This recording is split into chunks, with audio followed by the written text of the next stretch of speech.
I'm Samantha Brentmore, and welcome to the Rosemoor Roundtable, a limited discussion series hosted by myself and Rose Dioro, covering a range of topics specific to the romance audiobook industry. This 10th roundtable discussion centers around parenting while narrating in the romance industry and beyond. Today's discussion is being live streamed, and I will be keeping an eye on the incoming comments, which are coming in hot, while the roundtable itself will be moderated by Rose. So without further ado, here's Rose and our incredible group of guests. Thank you so much, Samantha. Hello, everyone. I'm Rose Dioro. I'm joined by Connor Crais, Kelsey Navarro-Foster, and Erin Mallon today, and we are so excited to talk about parenting while narrating. And there's so much to explore in this topic, and I will just start us off by saying even getting here today was a perfect example of how challenging it can be to be a parent and narrator at the same time, or really a parent and anything else, if we're being honest. So the 3 out of the 4 of us that you see on your screens had sort of last-minute changes in our kids' schedules or our own schedules, having to do something with picking up our kids from school or their naps, it was a mess of challenges right at the end, and we all worked it all out. But I thought it really was indicative of what daily life is like working in this industry and having young children. So we're going to get into it and explore it all. And I'm sick. They got me sick, so that's why I sound like this.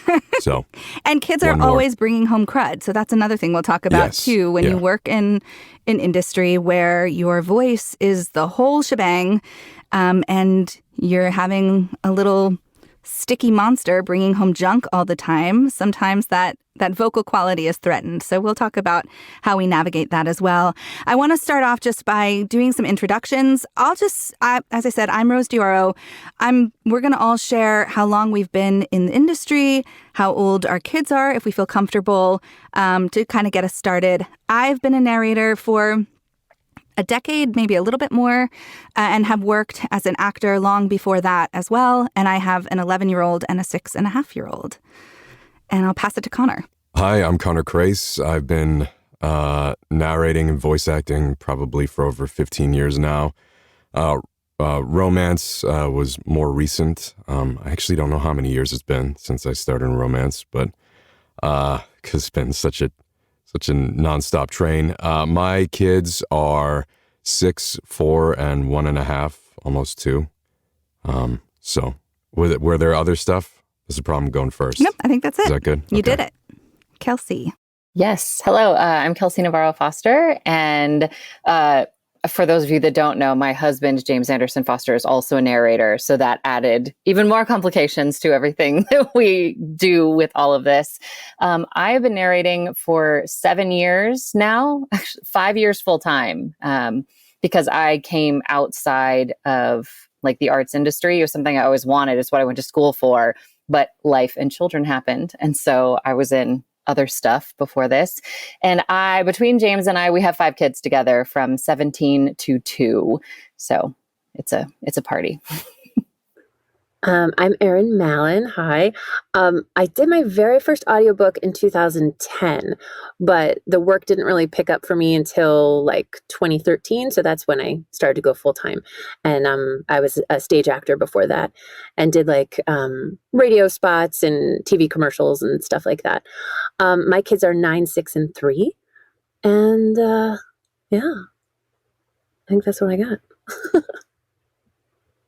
Yeah, so we have a range of experiences, of time in this industry, of ages of kids. And it sounds like for all of us, we were all doing, I guess for most of us, some of this work was in play before having kids. So a little later into the conversation, I'm really curious to hear about how that shifted and what it looked like pre-kids versus post-kids.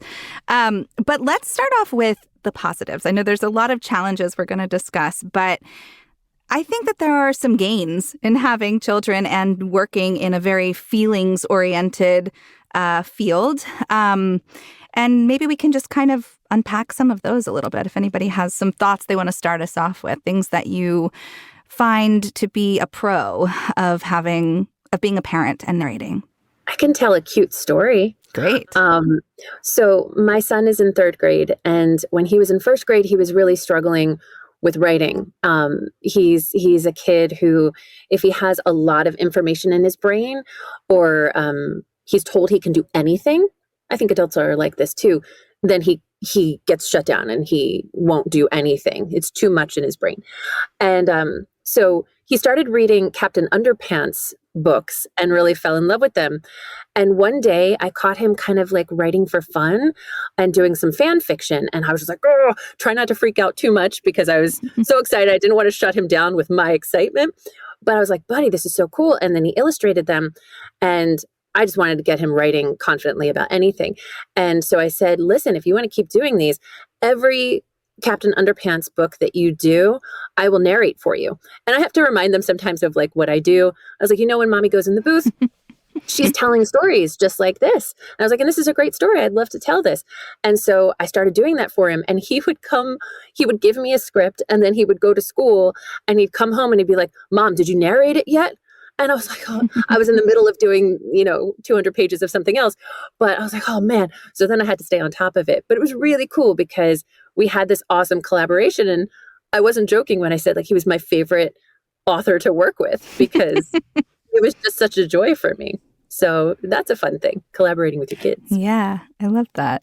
The sort of modeling of just artistic endeavors, I think. And also, I think just having the tools, like I've had experiences like that too. If I have this booth, my kids have interest in making something or doing something, and they can use it too. And I can kind of teach them a little bit about how it all works. And I think there's something so cool. I think because we do so many of us do this work from home, it gives us this special opportunity to really invite kids into the behind the scenes of it all, right? And gets them inspired to make their own things too. I think that's very cool. My Mother's Day gift last year for my wife, I assume many of our audience and you are familiar with Bluey. It was the Sleepy Time episode, where she's going to sleep in her big girl bed, but doesn't really work out. And then the mom's the son, and, it makes my wife cry every time. And I had my kids replace the voices, and I did the voice of the dad, so I was able to recut the cartoon. And then at the end, instead of them and the family, it was pictures of us. So they love that. They love that they can be in cartoons, that I can actually literally put them inside those. So that's so that was something I was able to do, given what I do. That is adorable. I was like, I crushed this Mother's Day. I crushed it. That is such a sweet story.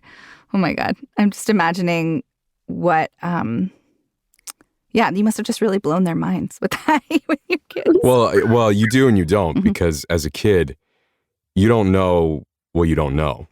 It's like, they're probably at the point, it's like, well, that's what dads do. They put you in cartoons. That's, every kid, so when's the next cartoon we're going to be in? They don't know it's strange yet. Right. Because that's what they know. That's what they're used to. Yeah, that's true. Maybe not as magical as we would think, because we didn't have those examples when we were kids. And now this is just part of their lives. I mean, they still love it. I mean, and the only other thing I wanted to say was I get to have lunch and dinner almost every day with them, because of the flexibility. Now, I'm sure we'll get into the negative of it never really being off. Like I work from home. It's all home. There's always an email. There's always something to do. But the huge advantage is I'm here. And my wife isn't always in an office either. So she's here a lot too. So we get to spend a lot more time than I imagine a lot of other people are able to. There's also something fun that we've been doing over here. They come to visit, and sometimes it's always welcome, but sometimes you're like, damn it, I need to get my work done. But so what I've started to do with them is if someone comes in and visits me, I'll ask them if they want to do an interview. And because, people always say, I wish I could hear my kids' voices when they were little again, because they have that cute little bubble in their throat. And so I'll invite them in and I'll do an interview. So now I've got a whole file up here of each kid and the interviews I've done with them over the past couple of years. And it's so cool because I can go back to that. So that's been fun too. when I first started, my oldest daughter was about 2, and she used to come into the booth and she'd be like, okay, it's my turn. And she would get out, like she'd kick me out and she'd sit there and I'd open an empty Word doc. She's like, I'm telling stories. And she'd just type gibberish and just talk. And I'd leave it recording. So I have those from way back then. It was just the best. That's such a gift to yourself for the future. To have that. I love that. And what about connection to material? I know for me as an actor, whether it's in narration or other acting work, something happened to me after having my first child that I just everything felt so different. Everything jumped off the page in a different way, especially anything that had to do with connections to other people, certainly with kids, but love, feelings, emotions, everything just sort of amplified. I'm wondering, I'm seeing a lot of nodding. It seems like maybe I'm not alone in that experience. If anyone else sees that as a pro of being both a parent and an actor, narrator. I mean, your range of how happy you are versus how sad gets a lot bigger when you have, what is it, the old saying, you're only as happy as your unhappiest kid kind of deal. So, everything is heightened by the fact that it's not really about you in the same way anymore. And I remember looking at my wife, my daughter was born and she was like 6 months old. I'm trying to think back as to when it was. And I remember looking at her and being like, it's not going to be just us soon. Because it felt when the baby was born, like we had a new person, but she wasn't here yet. Do you know what I mean? And now we have a bunch of other people in the house. They come with their own likes and dislikes. They come out of nowhere. It's just like, you came out of my wife liking this color, not liking that. And it's just like, almost fully formed with these opinions, very strongly held opinions. But I remember looking at her and being like, it's not going to be just us anymore. It's going to be other people. And that flipped once she started talking and wanting to do other things and doing that stuff. So yeah, I would say, it's been amazing, but yeah, everything matters more, at least in my life, because I have these other people to take care of. It helps you not think about yourself so much. Believe me, I think about myself, but when I say that, am I doing this right?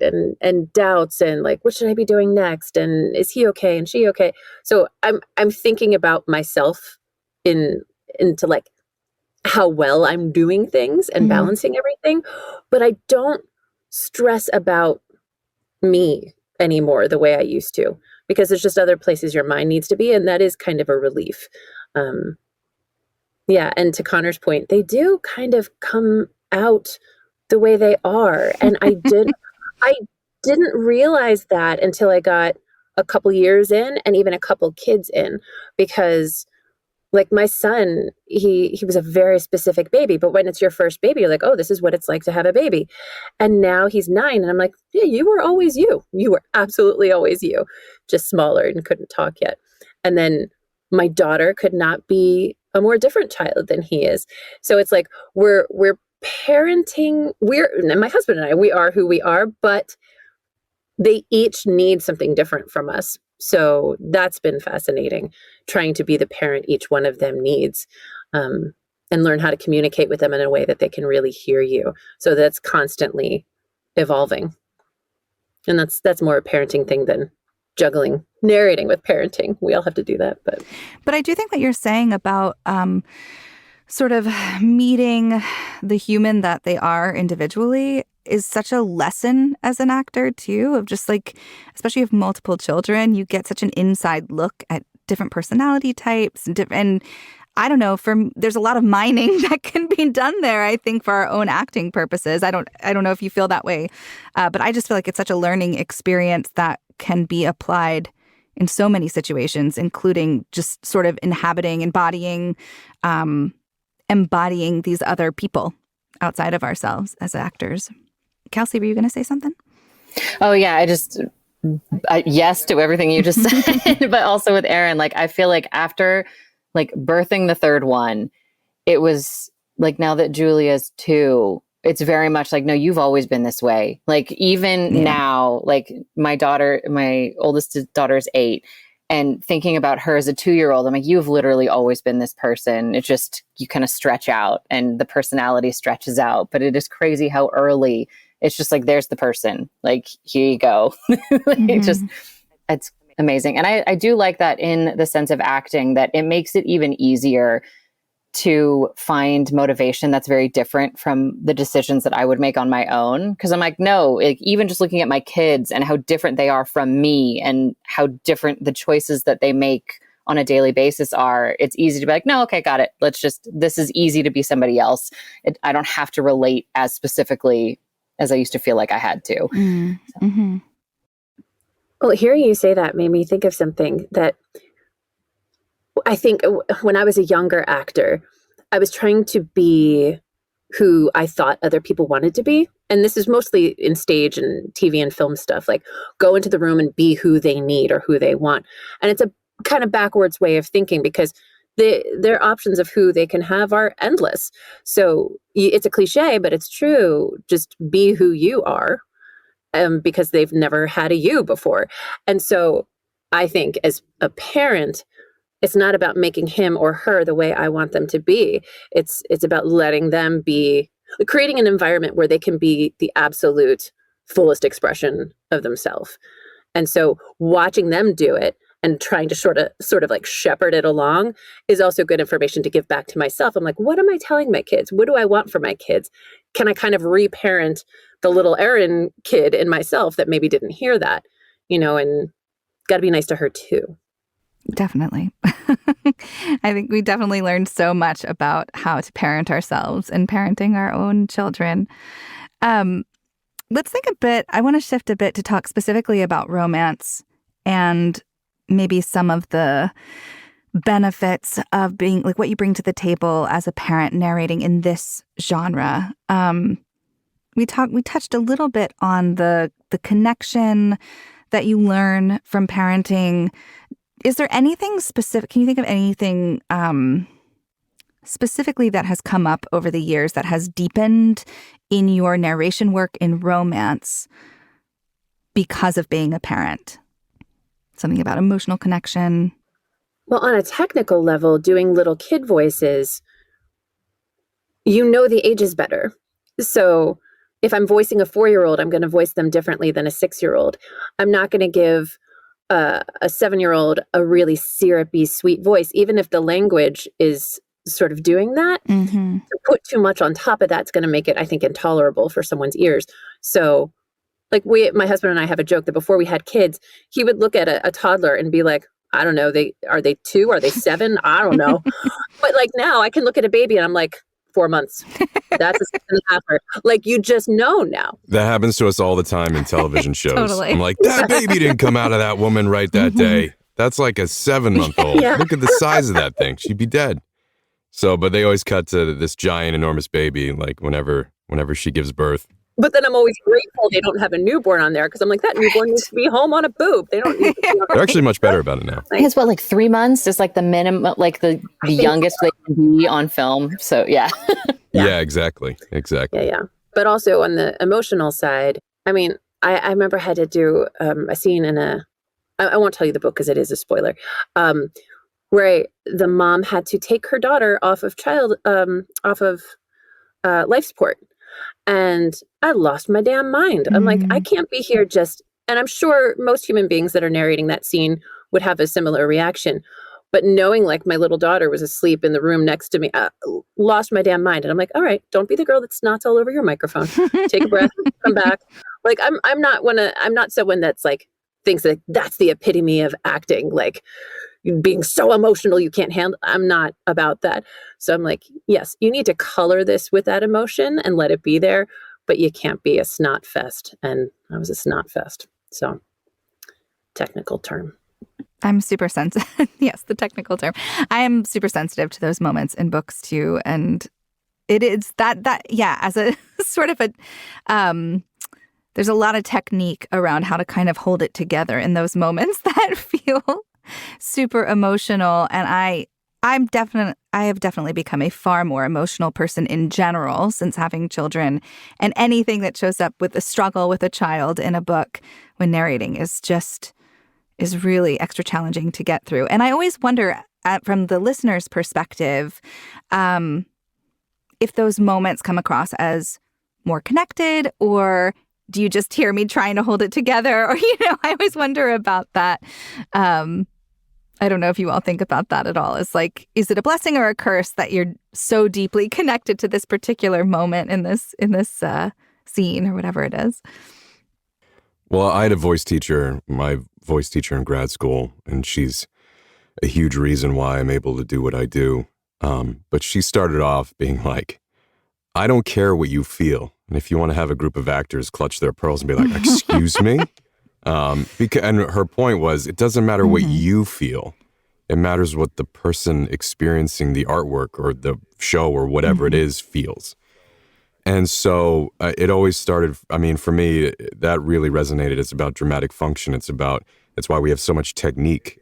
Because if I've had those moments in the booth, like, my fans know For Lucy was like that for me, by Julie Ann. Like, there's stuff, I don't want to give anything away, but, there's stuff in there. I had to go up and hug my kids like every hour. I couldn't, But on the flip side, it's like what Erin was saying, where it's just like, if they can't understand you, well, then you've gone too far. And then, so maybe you're feeling it and you're like in it and it's pure and it's beautiful, but especially with a book and narration, but even in stage and TV and whatever, if they can't understand what's going on, then it's kind of immaterial to them. They understand that you're upset, but they don't really know why, and they're not following anymore. So I think you can use it to fund it, but then you have to rely on your expertise and technique to pull that back to make sure that you're still telling the story for their sake, because it's their experience and their feeling that matters. Absolutely. That's a great point. Kelsey, it looked like you were going to say something before.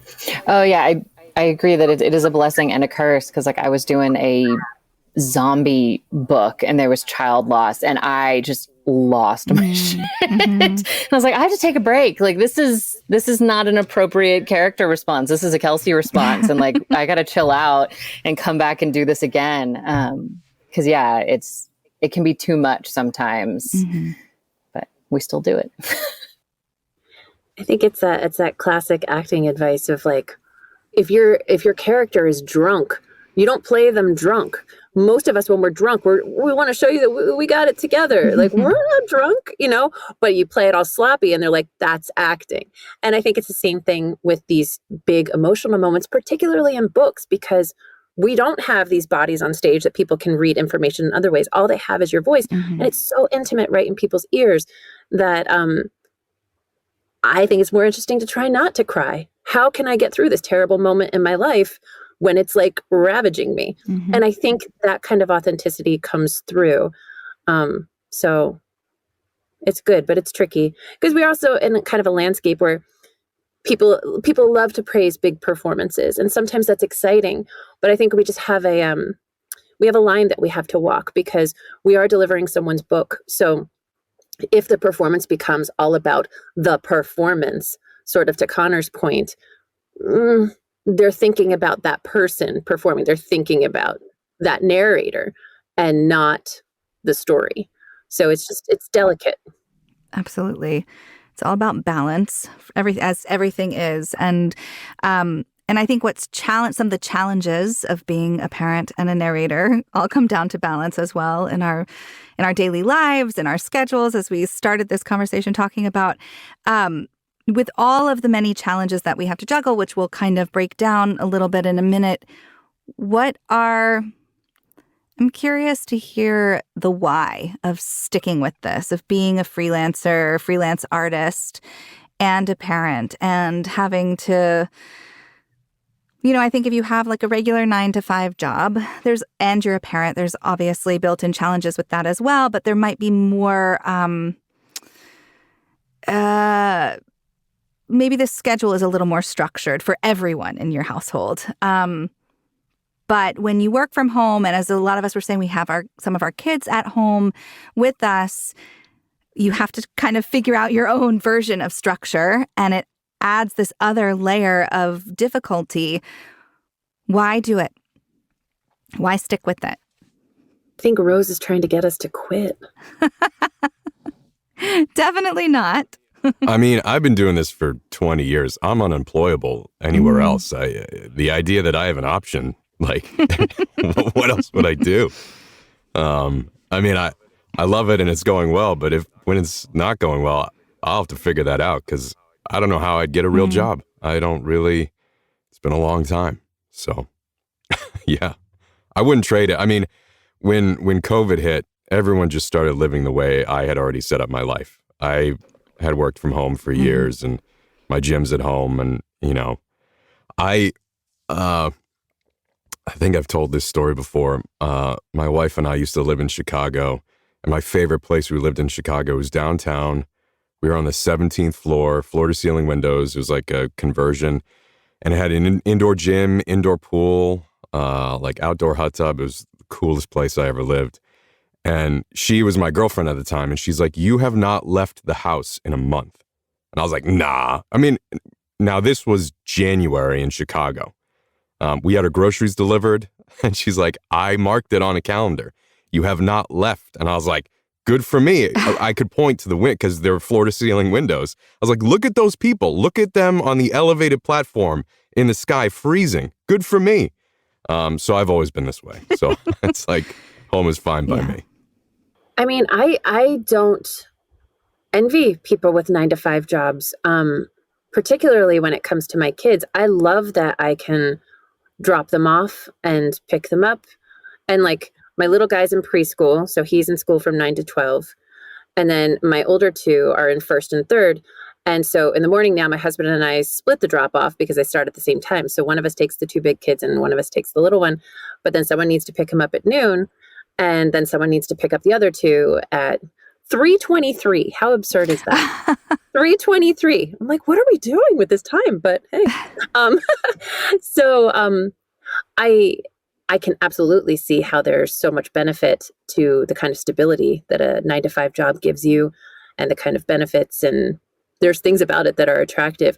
But when I think about potentially not seeing my kids until 6:37 each night, that makes me sad. So make it work.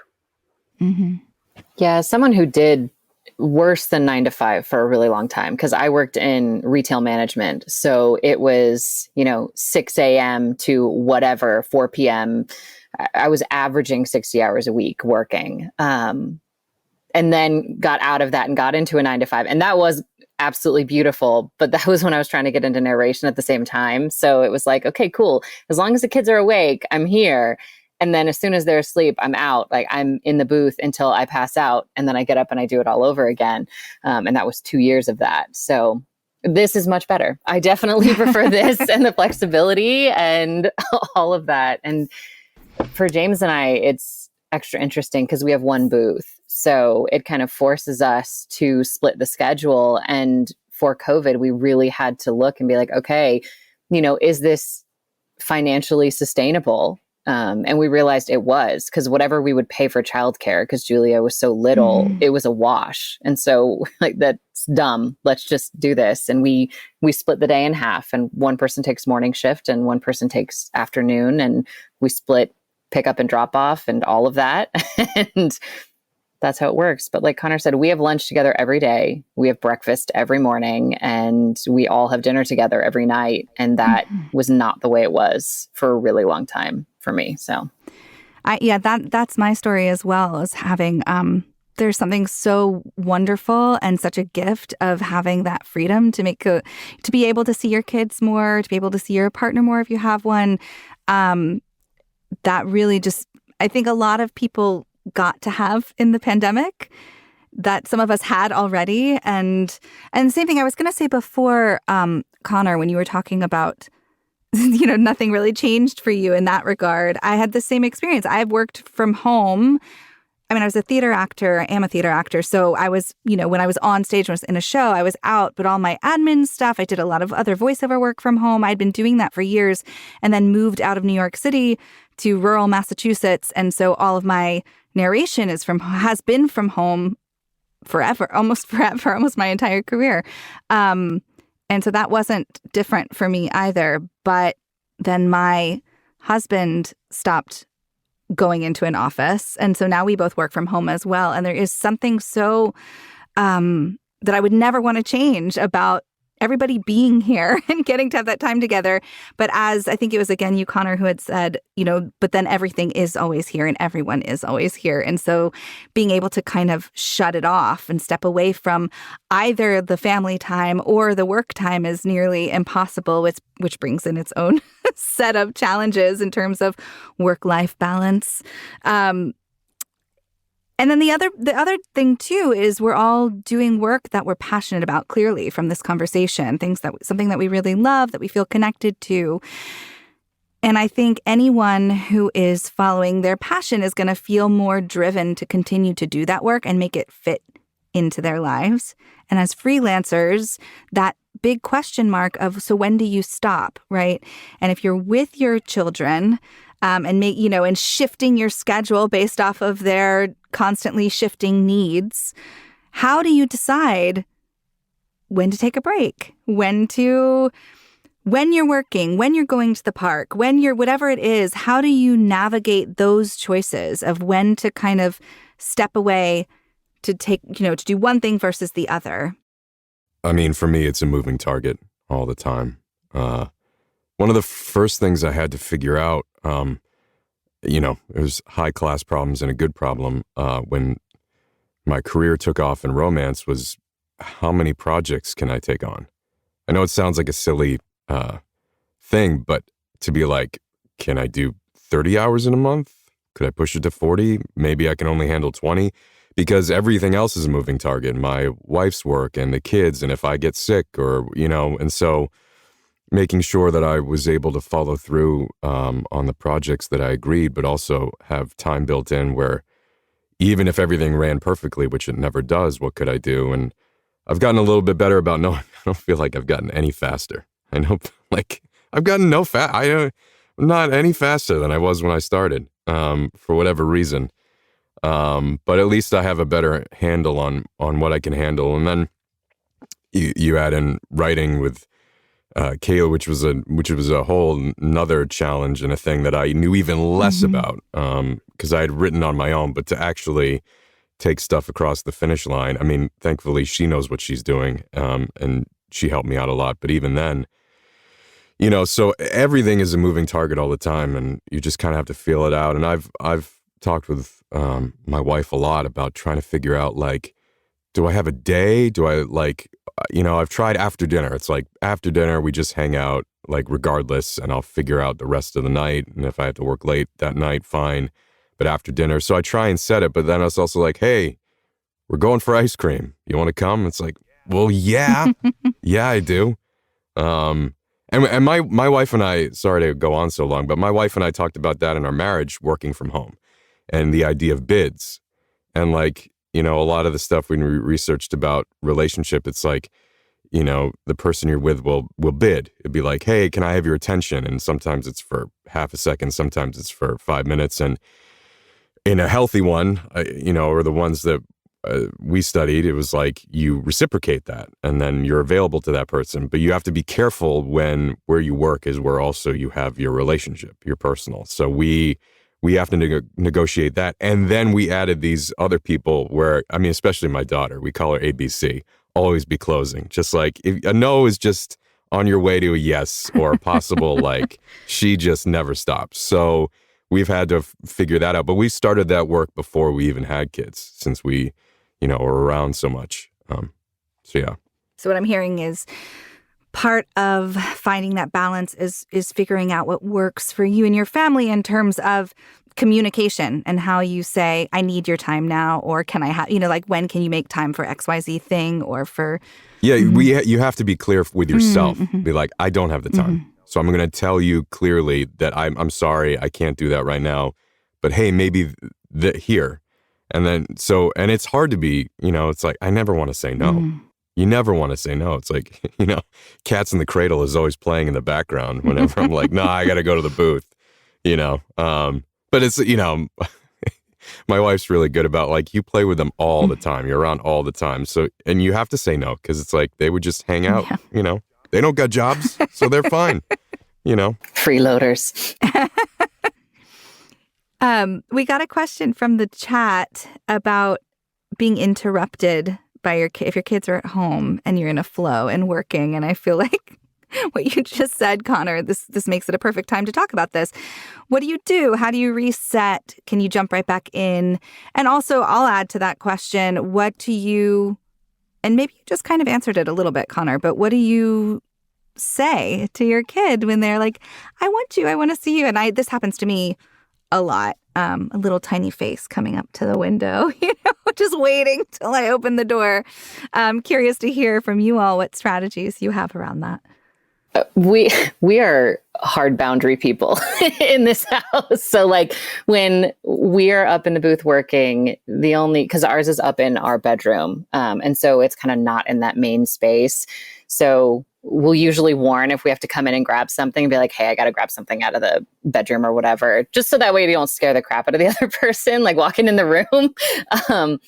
But yeah, like the interruptions, we don't usually do it unless I'm like dropping off iced coffee or something, or he's bringing me coffee. It's very like mom's working, like she's unavailable unless I initiate the like, hey, will you bring me a snack? Or like, I need water. Will you bring me something? Yeah, we just set really hard boundaries that like, because our time that we work is so short, because we split the booth, it's like, this is my 4 hours in the booth. I cannot mess around with that time. Especially if I'm even attempting to get like 2 finished hours done. It's like, I have to sit down and I'll see you at dinner kind of a thing. So yeah, we don't have a ton of flex unless my schedule is lighter. And then I can be like, yeah, let's go for a walk or whatever. And your kids will adhere to those boundaries as well. Oh yeah. Yeah. The older ones know better. I don't think we have boundaries over here. Well, so my booth is on the ground floor. This is considered a bedroom, but we kind of made it like a combo thing. My husband is a jujitsu instructor and a CrossFit guy. So when COVID happened, we already had me set up the booth in this room, which is right next to the kitchen, which is a challenge. But we needed to turn this into a studio for him too, to lead training sessions via Zoom. So now there's soft flooring all over the room out there. And so we would ping pong. He would come in and he'd lead a class. I'd go in and I'd do a couple chapters. During COVID, everyone was just doing what they could. My kids don't intentionally interrupt that often, but this is sound treated, but it's, if I hear a lawnmower out there, that interrupts too. So it's all happening. And my 3-year-old, he's got like a heavy stomp. So if he stomps by in the kitchen, it's on my waveform and I have to take it over again. So honestly, I've just gotten used to it, but I always hesitate to talk about this because I think morning people sometimes come across as martyrs or holier than thou. But my life changed when I started recording in the very, very early morning before anyone was awake. And that's easy for me because I love working in the morning and I love going to bed at night. So it works for me. And then I have a sense of, I got this amount recorded before anyone else was awake. Now what I get recorded later is going to feel like icing. So that helps me feel at ease that I'm meeting my deadlines. And I don't have to get upset with children because I don't want them to grow up in a house like, mommy's working, you got to be really quiet. Like, I don't want that vibe. So it takes experimenting. Yeah, we're non-boundary people too. Although it's not real, they're not running all over and opening the door all the time because my wife has them. And then when she needs to do something, I take them. So, but yeah, I'm the opposite. I would love to knock out my recording earlier in the morning, but just the nature of the work and my voice, I've stopped fighting it. It's like the deepest, the industry standard by, 7 p.m. So I just wait until they go to bed and then I work for as long as I need to. So I've stopped fighting. I try to leave my day open and do other stuff that I need to do, writing or scheduling or, every now and again, or auditions for other things. But the actual recording of romance, I wait until nighttime just because my voice, and I was fighting it before. I was really trying to be like, I want to, I like that feeling of like, man, I had an hour and a half to do and I'm done by 11 a.m. And now, but it's just, it wasn't working. And my wife is mostly cool with that. She, I need to be there by the time she's ready to go to bed because she doesn't like me not being there. But aside from that, we really figure out the dance. And, that's positive and negative. It's like, I don't love working until 9 p.m., but I can, and then I was around all day and I could have lunch and pick people up and do that stuff. But yeah, so it works. And we're in a walkout. So I'm in the bottom floor of a walkout, but I'm below our master bedroom. So it's kind of less of a problem. And my booth is double walled, so it's decent. But yeah, any heavy foot stomps above for sure.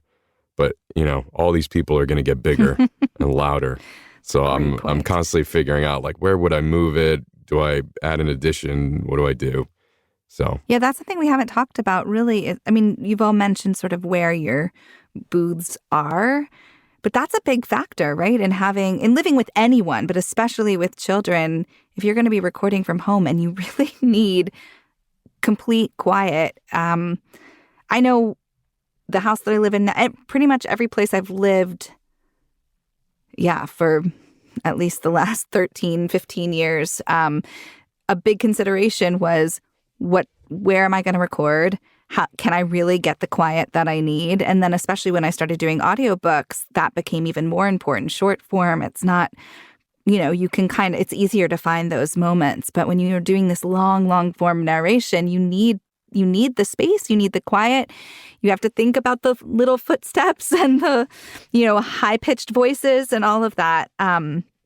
So that's that's an additional, everyone who's in this industry has to think about their recording setup. But I think there is an additional layer of challenge there when you have to think about the other people in your house. And yes, you're so right, Connor, they're going to get louder and older and louder. And then what? I hadn't really thought about that.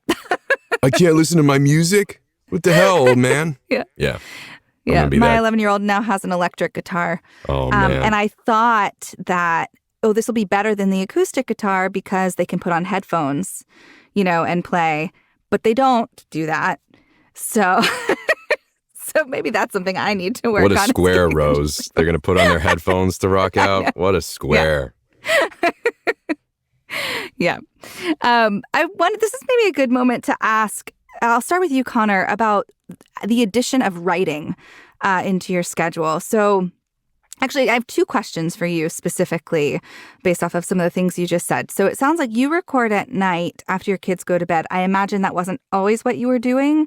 So I'm curious to hear a little bit about how what that transition has been like for you. And then same question to Kelsey and Erin as well. It sounds like there have been shifts in the times that you do this work as you have more children, as you have a child, just the before and after of that. And then also specifically, Erin, I know you've always written plays, right? Like that was always, you were always a writer. So maybe this isn't a new piece for you, but Connor, I'm curious to hear a little bit about the scheduling, the before and after of how your schedule changed in considering adding a new piece to the puzzle of the work that you do while also adding more people, more humans in your life.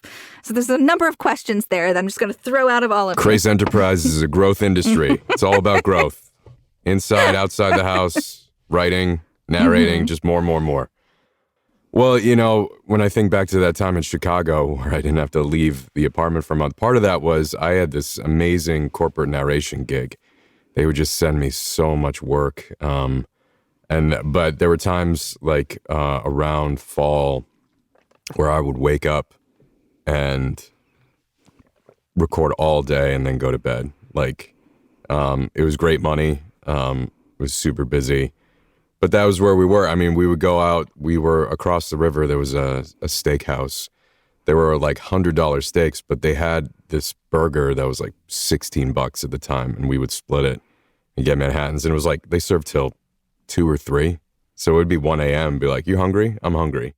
Wait, now we talk. Who were those people? Can't even imagine. It's like 11 p.m. It's like, my God, who's up this late? But writing, it was something I always wanted to do. And I have an unfinished romance novel that I was dabbling with. And then I have another novel that I wrote that I never finished, which was not romance related.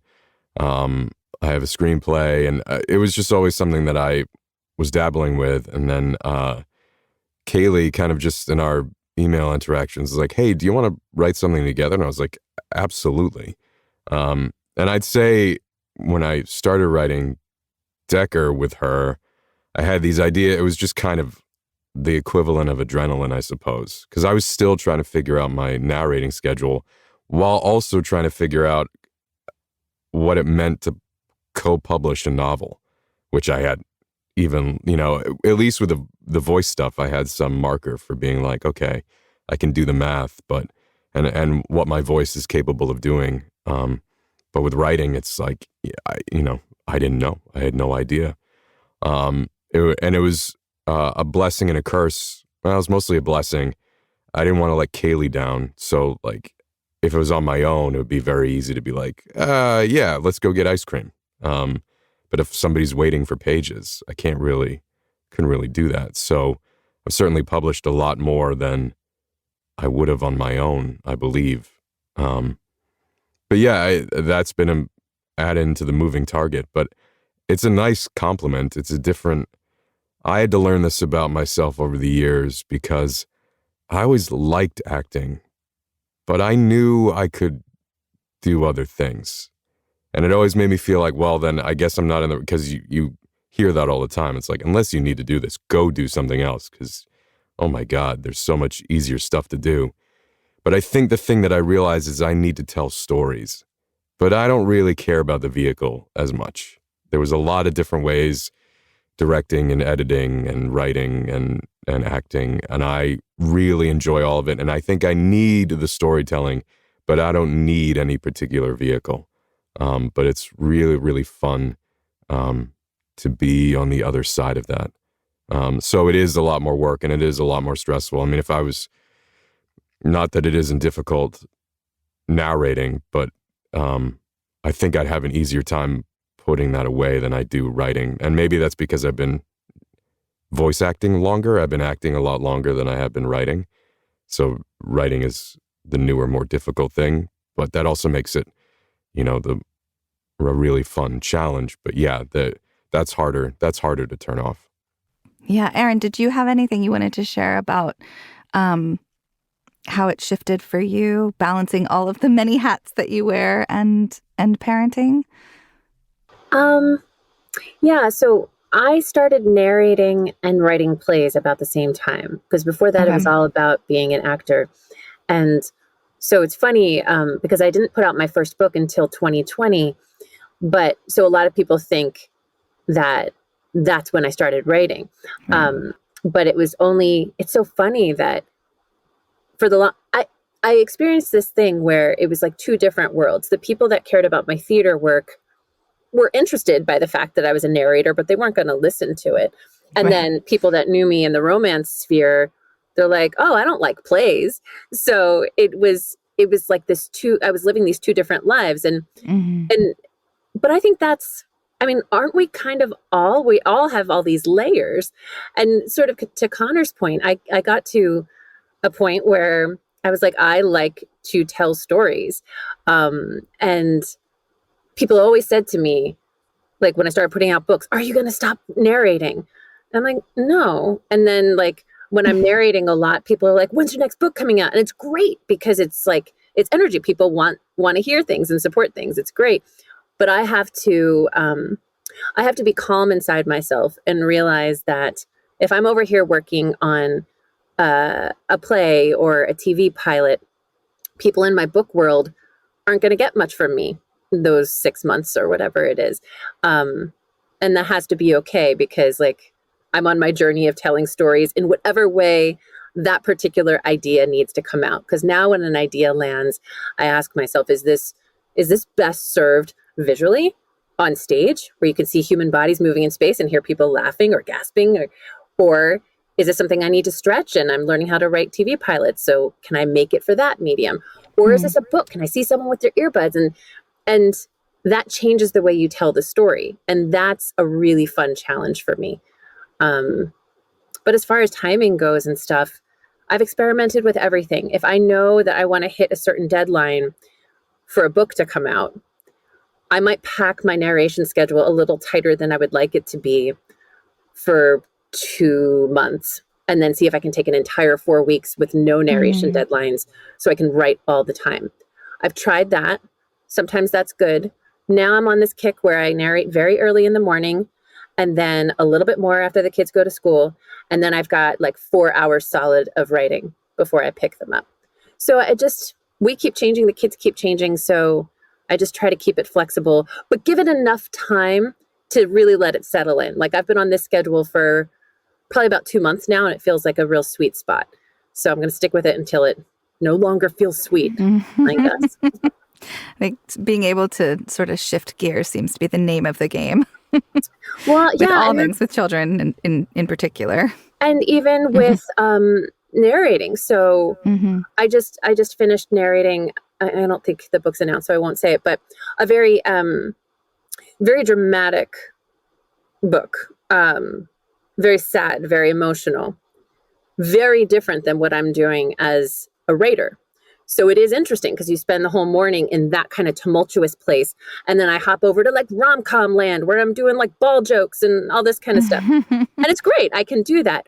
But there is something interesting that happens. I'm working on something now. So this morning, this rom-com that is just delighting the shit out of me. Like sometimes you guys know, like every book is a blessing, but some of them you're just like, I'm meant to be here. And like, you're just like, this is a great pairing. It feels right to me. And it's similar to my style as a writer. So I kind of feel like my day isn't disjointed at all. I'm just in that flow all day. And that's helpful. But popping in and out of someone else's voice, narrating, and then trying to get back into your own, it can be wonky sometimes. But you learn so much. I mean, like, what a blessing to be able to narrate all these books and understand how the author is operating and what you like and how you might do it different. And it's like on-the-job training as a writer, which is incredible. Kelsey, I have a question for you. I'm just thinking about you have a lot of people in your house. Yes. And we had a question from the chat, which coincides with the sort of meshes well with a question that I had as well. In the chat, someone was asking about between kids and the schedule of audiobooks, how far in advance do you have to schedule time off and vacation? And my question was going to be about saying no to projects for more family time. And I'll add into that another layer of finances. There's, as freelancers, you don't know, the future is not certain, right? I mean, the future is not certain for anyone, but I think especially in the type of work that we do, you could be really like, just have the projects really flowing in. And then, that all of a sudden you find that your schedule's empty. So thinking about all of that, the advanced planning of having to bring in enough money to feed all of the mouths in your household and also plan for, vacation and rest and all the things that everyone wants in their lives. What does that planning look like for you? And I know that I've heard you talk about like you know a lot about financial planning. I do. So I feel like you're the right person for this. Yes, question. I am the business nerd, I think, out of us. No, and that's so funny because in listening to everybody, I don't know that any narrator that I know only does one thing. Even as parents and narrators, there's always something else that we're working on. Like my husband's working on his writing now, urban fantasy, and then I do coaching and have all this other stuff at the same time on top of everything else, let alone, God forbid, try to have a hobby on top of all of that for yourself. So for me, the scheduling is the sanity. And a really good friend of mine is a coach, and one of her main things is to have you literally write down your entire week, like from when you wake up until when you go to sleep. What do you have to do? What does that look like? And especially as freelancers, because our schedules are so volatile, like that's a regular thing we have to do and make decisions every day as to what we use that time for, whether it is family time or I'm going to take a nap or whatever it is. Our time is our value, I think, even more than our money sometimes, because that is how we make money. We have to be sitting in the booth or sitting down writing to make that stuff happen. Sorry, that's my soapbox. I'll come back. But for us, everything has to be done in advance. Like we have to know 2 or 3 months in advance if we want to take time off. I actually plan time off every month. I call them my magic weeks because projects come last minute all the time in our industry, or you get sick, or the kids have to go to the doctor, or something happens. So I Or the leave kids get you sick. all the time. I leave space for magic, and that's why I call it the magic week, because I like to you have to leave space for those opportunities to show up, because otherwise you have to say no. Because I have kids and I have family, I don't have the flex anymore to just kill myself and get up at 4 and work until whatever and stay up until 1, because I used to do that. I used to get up and narrate from 4, sometimes 3, until the kids woke up at around 7. And then I would get them ready for school. I would go to work and then I'd come back home, and then once they're asleep, I'd get back in the booth. And I mean, the money was great, but I was absolutely miserable, just physically miserable. And so I had to make that choice and learn about myself of what I can handle. And the more I've learned later on in my life, it is a lot less than it used to be. And so, yeah, I think I answered your question. Yeah, I think so. Erin or Connor, do you have anything you want to add from your own experiences about planning for vacations, about, I guess I'm still not good at it. I mean, I'm pretty much booked for the year. I don't have any magic weeks. I need more magic. That sounds good. It's awesome. Highly recommend. Yeah. I mean, this is linked to, we all work from home, and I think I was talking on a different podcast about this, but Adam Savage from Mythbusters was talking about having his own studio. And he says, it's amazing to have your own creative space, but the danger you run into is you stop learning, because the way you learn is by being around other people.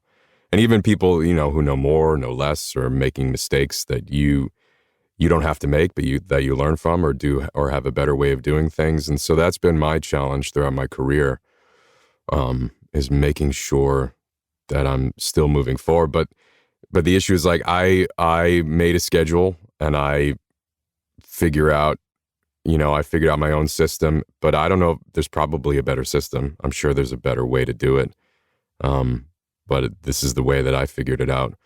Because we've had to figure that out with Mrs. Crais, because she's like, can you take this week off? And I'm like, you need to tell me that 6 months ago, because it's like, I mean, and it's tough talking about it, because it's like, well, that's a good thing, because now I don't have to worry about the rest of my year. So I don't want to sound ungrateful, because I'm very grateful for that. But then it introduces that it's like everybody needs their project when they need it. So there's no like, well, I'm going to take 2 weeks off, I've decided this month, But I just went on a trip, and I'm going to really start building it in, because I didn't realize, because my whole life has been about, like, I want to build my day so I look forward to it. I don't want to have this life and then it's like, but I get a vacation from it. And so I didn't really know where vacations lived for me, since I like my days a lot. I love my wife and my kids, and I like my work and like my house and all this stuff. So it's like, why do I want to get away from it? But it is really healthy, and I've come back with a lot more energy, notwithstanding this sickness in my voice, for the work that I do. So I'm gonna try and build that in more. But yeah, that was another thing. It's like, when I was trying to figure out the schedule, it's like, I don't know. And as actors, it's like, how often do we get to say no? Like, no is not something like, man, there's just too much work. God, as an actor, that's just your main problem, is just too much work. It's like, it's not, I had no training for that. So I'm still trying to figure out that piece anyway. Mm-hmm. Yeah, saying no is definitely, it's a challenge. I think anyone who came to this work from other modalities of acting as well, you inherit this scarcity mindset always, and I think a lot of us do a lot to kind of overcome that mindset, but I think it lives in you somewhere, right? It's like hard. It kind of creeps up every time there's an opportunity to say, no, you know what? I'm not going to take that project. I'm going to take, 2 weeks off and go travel somewhere with my family. Like that is so hard to do.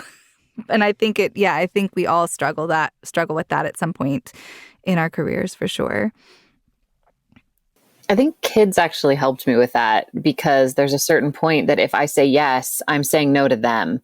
Mm-hmm. It's very much like, if I say yes to this project, what time do I lose? And it's with my family every time. Right. So Right.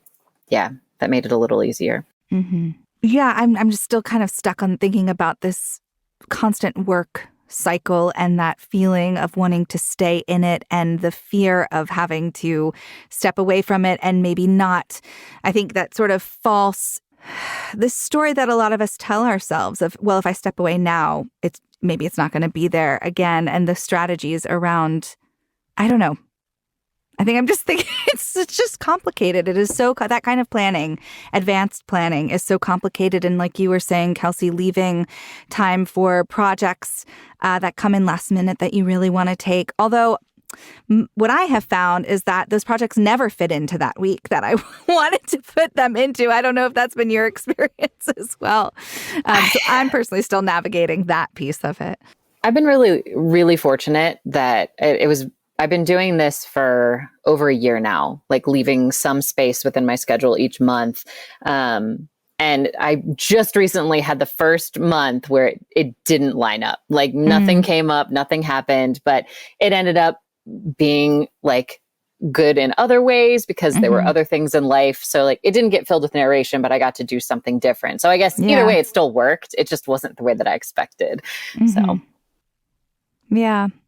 And I was going to say before too about vacation time, something that I have found is, I think we tend to think of vacation as like, okay, I have to plan something. That's another thing I have to spend money on and all of this. And I think when you are in this constant work and child rearing cycle, that even just having a week of nothing, or just like a week where you get to do a little bit of admin and then you go for a bunch of walks or whatever it is, sometimes that is just the break that you need, or you get that time with your family and you're doing stuff around your town or whatever it is.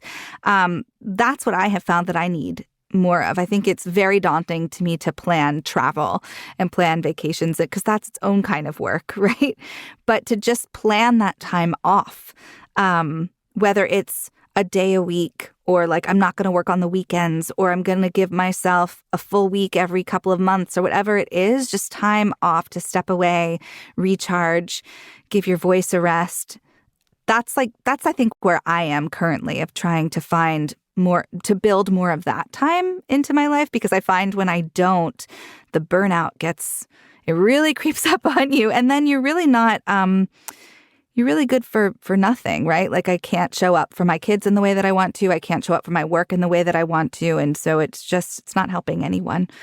So if you have any thoughts on how to build more of that into my life, I want to hear them.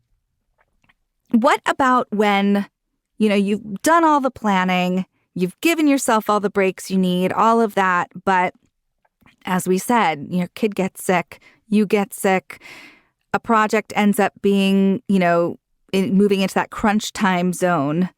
How do you navigate, even with all the boundaries and all the stuff we've talked about? What do you do? What do you do when it's just out of your hands?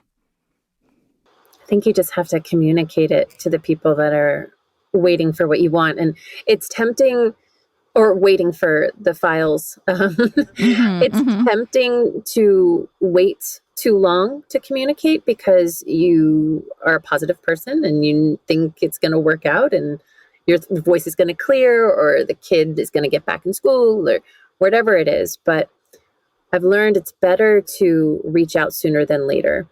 It relieves your stress because, I don't know about you guys, but sometimes I internalize it like, I should have found a way to avoid this.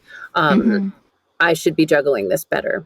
But you have no idea what's going on that other side. Someone said to me once, like, there's no audiobook emergencies. And sometimes it feels like there are, but there's actually not. We're all going to be okay. This is in Big Magic, Elizabeth Gilbert talks about, what did she say, like decorations, intracranial decorations or something, that when you're writing a book or you're creating a play or an audiobook, these are decorations for our brains.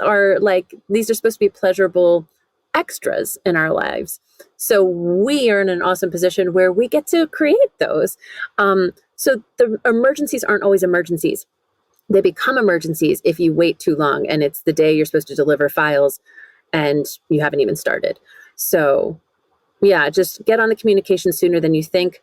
I think it's best to be honest. When I was in theater, there was a thing where particularly if you're a woman and you have a child, people kind of think you're done. They think, oh, well, she can't travel anymore. She can't do a 6-week run. It's going to be a thing. So a lot of women I know in the theater like to keep their family life quiet, unfortunately.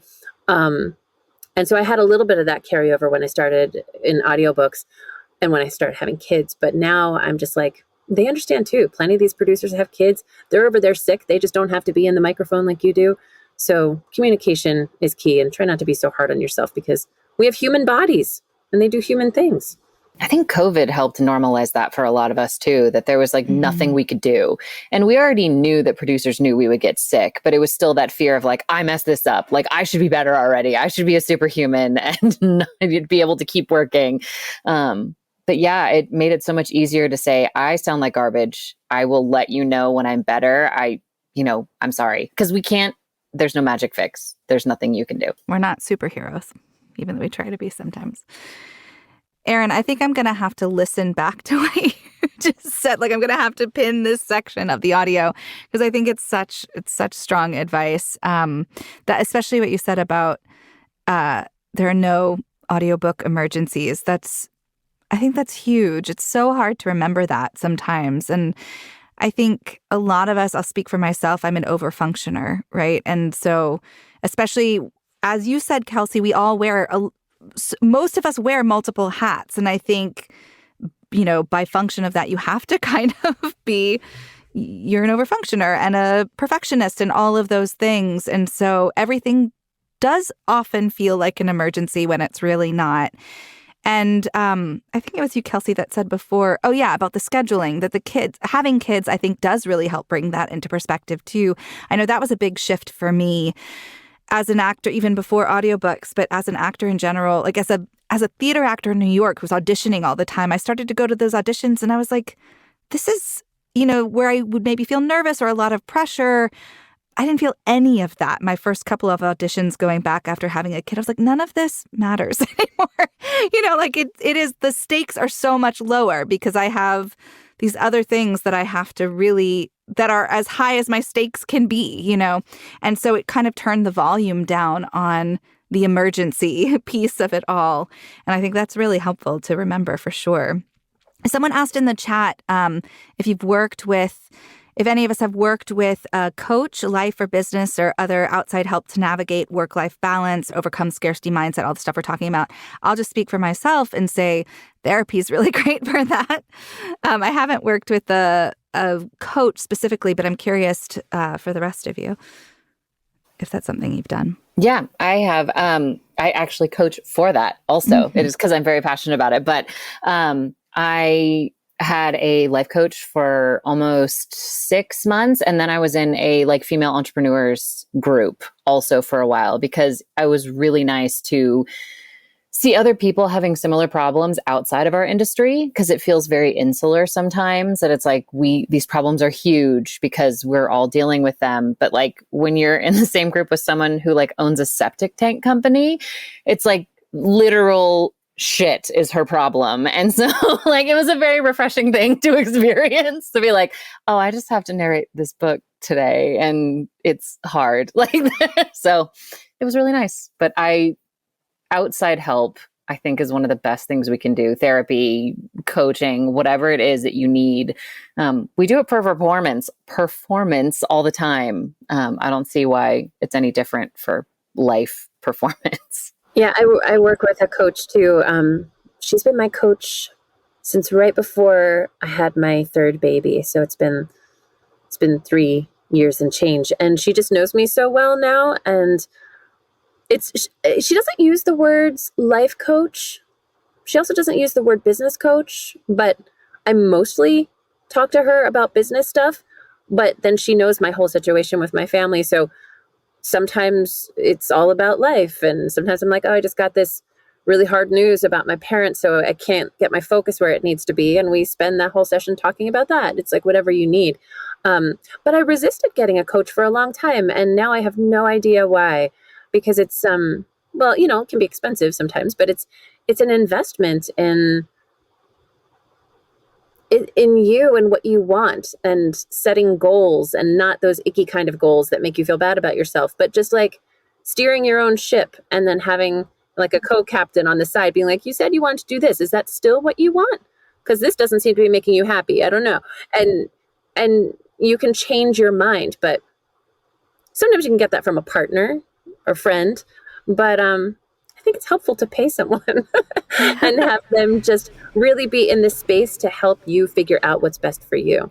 So I found it totally invaluable. I definitely find that when thinking about the finances of this that we were talking about before, it can be really helpful to build in the support people you need, right? When you're juggling so many things, I've started to put a lot of emphasis on, okay, so how can I continue to show up in the world in all the parts of my life in the way that I want to? And sometimes the answer is I need to offload something. I need help in some way. And sometimes it's, you know, it's a coach, or it's a therapist, or it's an assistant, or whatever it is. But thinking strategically about how can I budget, and how many more projects do I need to take on in order for this to make financial sense? And usually I have found that there's a way to do it, and it makes everything better. And sometimes that's childcare too, right? Like finding and paying for the childcare that you need in order to have the brain space to show up in the ways that you intend to in your life. My coach says a lot to me, because I come at her with these ideas. I'm like, oh, this idea landed. I want to do this. And then I'm all passionate about the thing. And she's been alongside me and seeing many of those things come to fruition. She's also seen me get hyped up about something and then realize it was all hype, and it took away from my life instead of adding to it.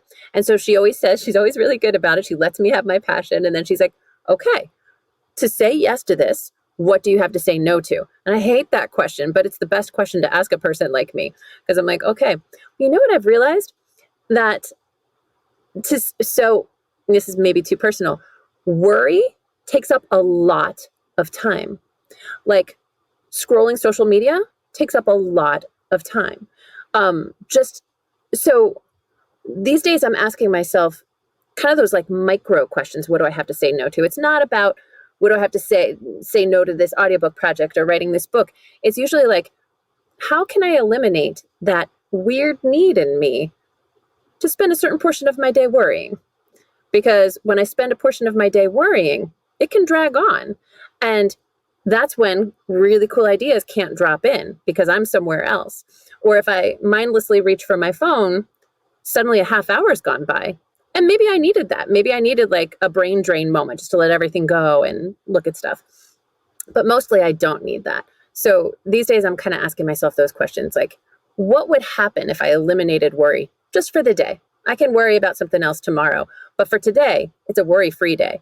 And whenever I have the impulse to reach for my phone, replace that with sitting outside and asking whatever you believe in, what's the way to solve this chapter I'm trying to write? And watch the ideas drop in. Because like power comes when you allow yourself to focus. And I think allowing myself to be distracted or in worry is some weird part of me that doesn't want to grow or move forward, or is worried about how people are going to perceive my next move when in reality they're not thinking about it, right? So maybe that's a little too existential, but that's what I'm trying to say no to. That's great.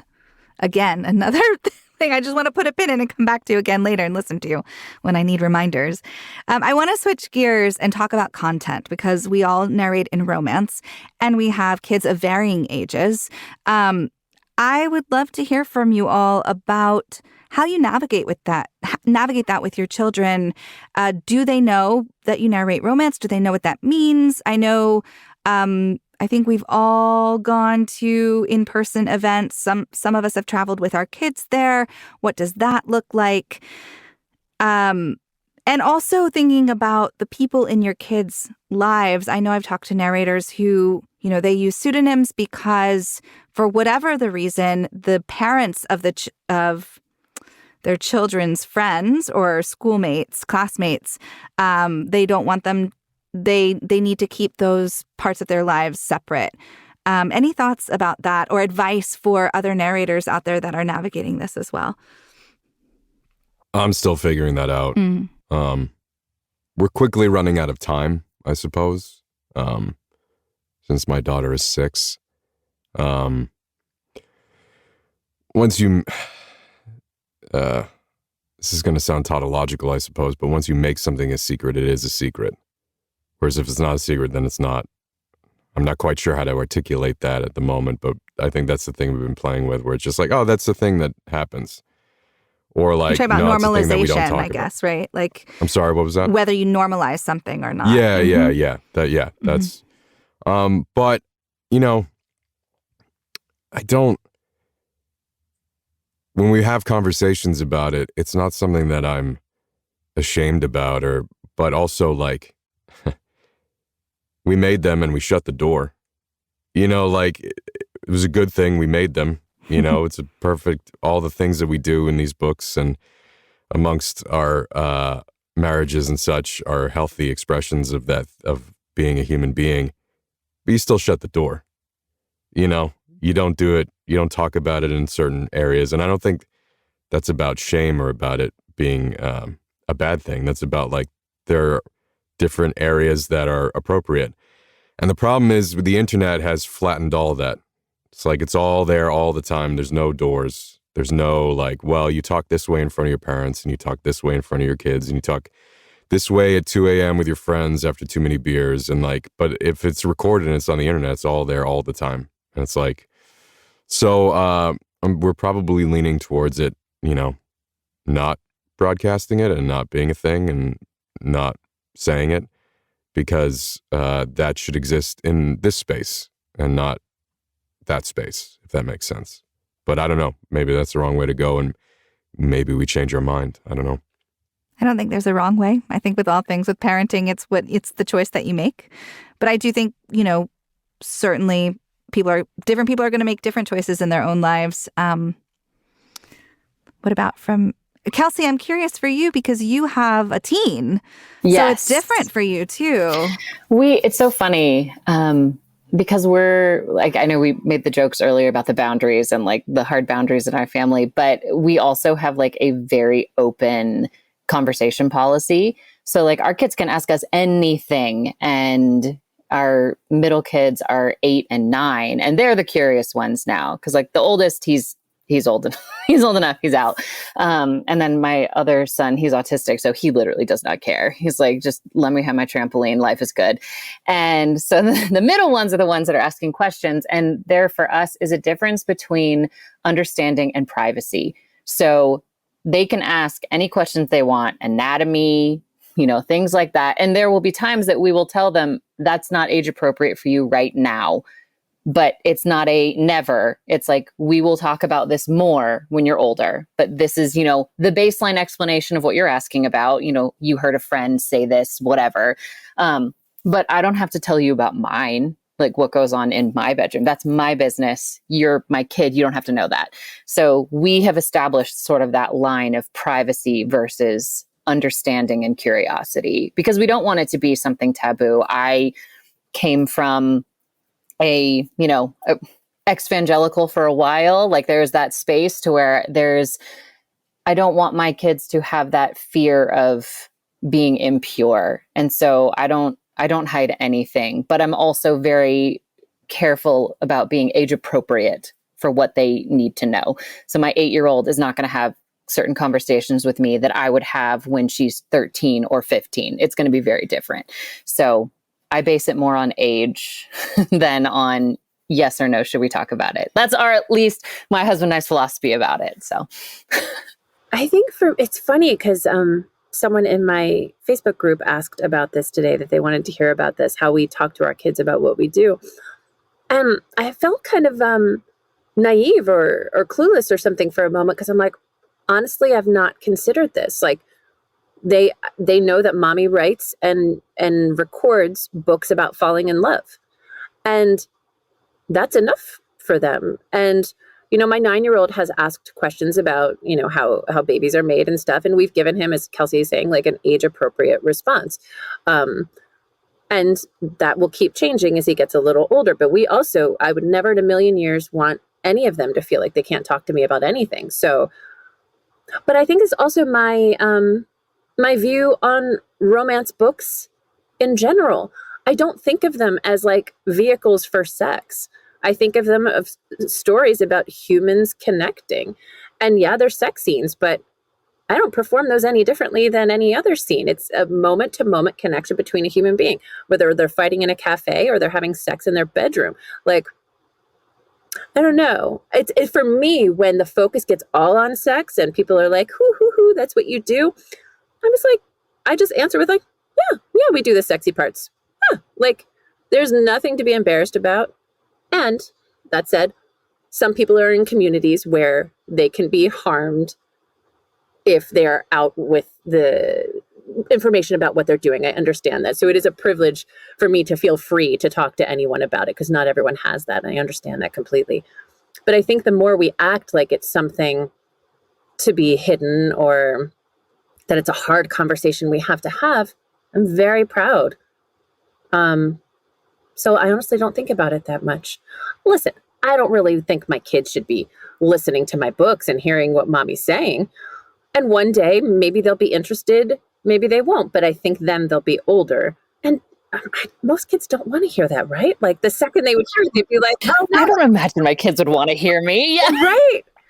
And I could also say, this is acting. Mm-hmm. You watch a movie, like think about all those times that you're a kid and you're watching a movie with your parents and suddenly people are having sex and kissing and you're like, I would rather be anywhere else on the planet than sitting next to my parents right now. Mm-hmm. Right? So I think it might be similar someday, but I'm not worried about it. Mm-hmm. No.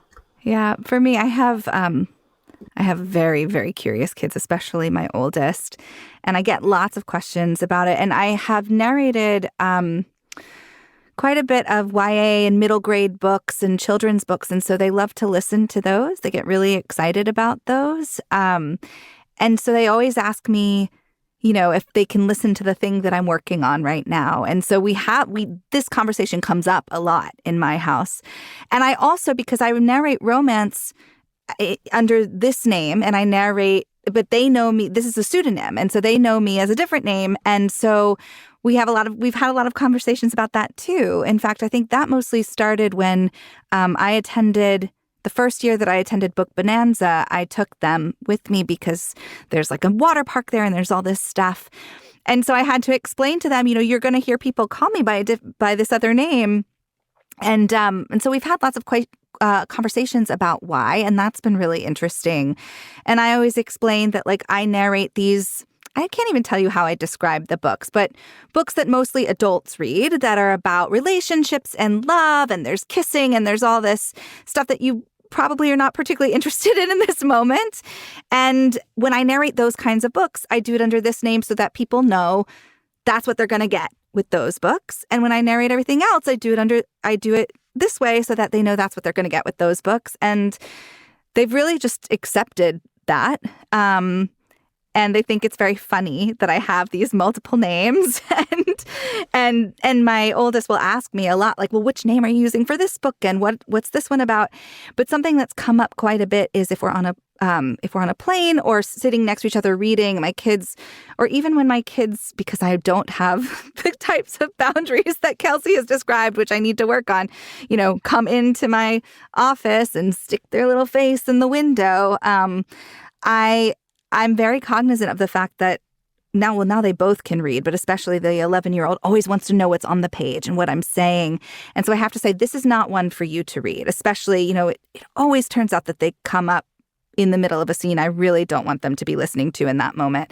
And so we have this conversation. This one's not for you. This is a grown-up book. And recently my 11-year-old did ask me like, well, will I ever hear them? And I said, that'll be your choice. When it's when you're age appropriate, when these books are age appropriate for you, it's your choice whether you want to listen to them or not. I have a feeling you won't want to listen to me do them. So there's the conversations we have. But it's interesting to hear kind of a variety of ways that I think we all have sort of a different response to this slightly. And I think that's really telling. I think that's probably across the board. If we polled other narrators in the same situation, they'd probably say the same, or we'd find more of the same, that it's really to each their own sort of situation. It also goes back to what we talked about in the beginning about knowing your kids and knowing that they need different communication styles from you. Like, I won't go too deep into this, but my 9-year-old, when he asked us how babies were created. And when he was younger, I just made it about the sperm and the egg. I talked about, because he's a real science guy. And I said the sperm and the egg come together, and this was good enough for him. And then about a year later, he's like, but how does the sperm get to the egg? How does it get in the mommy's body? And he was asking me a direct question. He's a very smart guy. So I told him, and his reaction was hilarious and perfect. And he's like, are you telling me that you and Dad did that to make me? And I was like, yeah, bud. I was like, yeah. And all he said was, he's like, I don't think June is ready to hear this. His little sister. I was like, she was 5 at the time. She's not going to hear this. But I knew he needed me to be honest about how it happened. He was a little grossed out, but now he knows, and he dropped it, and he'll have more questions later, and I'll tackle them, hopefully age appropriately, when that happens. So I found, like, similarly to what you said about there's no audiobook emergency, and that we kind of, as humans, I think, have a tendency to worry, to expect the worst, to think all of those things. And I found with kids so much of this stuff, all these big questions that we know they're going to ask us someday. When you engage in conversation with them, it ends up being so much, just so much simpler than you expected. Usually when I have a big conversation with my oldest about any of this kind of stuff, it ends in, okay, can I have ice cream? Or, this reminds me of something about alligators, or, it's like they move on to something else so quickly. And we spend so much time, many of us spend so much time, like, fretting over, how will I ever handle this topic with my child? We're running out of time here. I'm curious, just quickly, if one of your kids expressed an interest in being a narrator, in working in romance and working in any genre or any kind of freelance artist work, what would you say? Would you say yes? Would you steer them in another direction? No son of mine is going to be... I mean, it's like, the accountant family, and they want to be an actor. We're an actor family. And, no, you're going to be an accountant. I mean, my wife, we met, I was doing Shakespeare, and she was assistant directing at a Shakespeare festival. So it's in their blood. I mean, they're screwed. My daughter already is, like, making faces, and, like, she was really in love with doing that cartoon. But I don't know. I think one of the advantages that my wife and I have is because it's been a pretty non-traditional path for us, is we're pretty good about being awake and cognizant of how you set goals, like big life goals, and try and track out, well, what would it mean? What would it take? Kind of, I mean, a little bit of what Erin was saying, but on a really large scale of, like, all right, you want to go to this school, why? These are the student loans. This was a conversation our generation didn't really have. It's like, well, how much is that going to cost you, for this? And it's like, so, but then that's going to take away from your business later. So now if you spend that money on school, you won't have that for, so I think it'd be about teasing out what is their actual goal versus, because linking to what I said earlier, where it's just like, it took me a while to figure out, it's like, I don't need acting, so am I making the right decision? And it's like, oh, the thing I really needed to figure out was, like, storytelling. That's what I need. So what are some alternative pathways that I can think about, or what would be a better, perhaps a better way to do that? I hope that I can help them with that, whatever that looks like for them. I have no idea. My God, I don't even know what that's going to look like in 15, 20 years. I mean, change accelerates. It's just getting faster and faster. So I don't even know what that looks like. We don't even have the same guardrails that we had even 20 years ago or 30 years ago. So I think the thing I can do for them is to be like, okay, let's really break down what you want, and let's go from there. And also, like, let's make it facile. Let's make sure that you can change course because you're young, And, you may want to make a different decision. So let's not also lock you into anything that would be a mistake. So, yeah, a tentative yes, I suppose. Yeah, I heard a study that's very similar to what Connor's talking about, that most of the jobs that our kids are going to have haven't even been invented yet. Like, think of all the jobs that people have right now that 20 years ago we had no words for, if there was no need for it. So I never ask my children the classic, what do you want to be when you grow up question. I don't think a 9-year-old needs to know. If they want to talk about it and dream about stuff, let's do it. But my, excuse me, my 9-year-old in particular, people ask him that question. He's like, and I'd rather ask, like, what gets you excited? What do you love to do? When do you feel happiest? Like, when do you feel like, his name's Jet, when do you feel the most like Jet? And whatever that answer is, and however that changes as they grow, I hope they're able to create or find a job that utilizes that makes them feel most like themselves.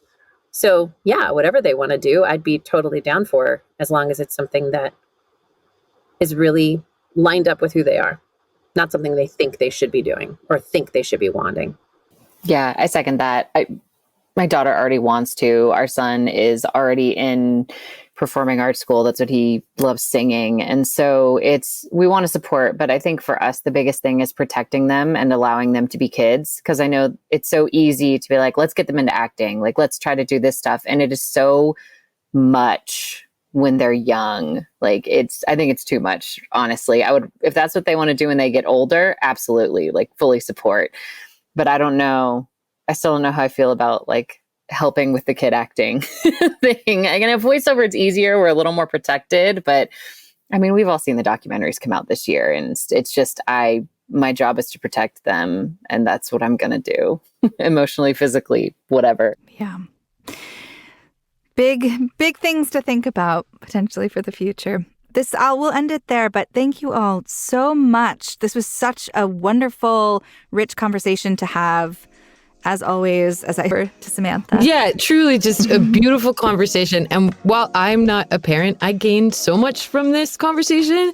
And it was a reminder of, like, just the deep love and respect I have, not only for parents, but like caretakers of any kind. And also just like the four of you as colleagues. Like, you're just really lovely. So thank you for all of that. Thanks to everybody who was in the chat and joined us for the live recording and participated in the comments. There were so many great questions today. If you missed any part of the discussion or want to go back and revisit any portion of the roundtable, it will be up as a podcast on all forms soon and archived on this YouTube page.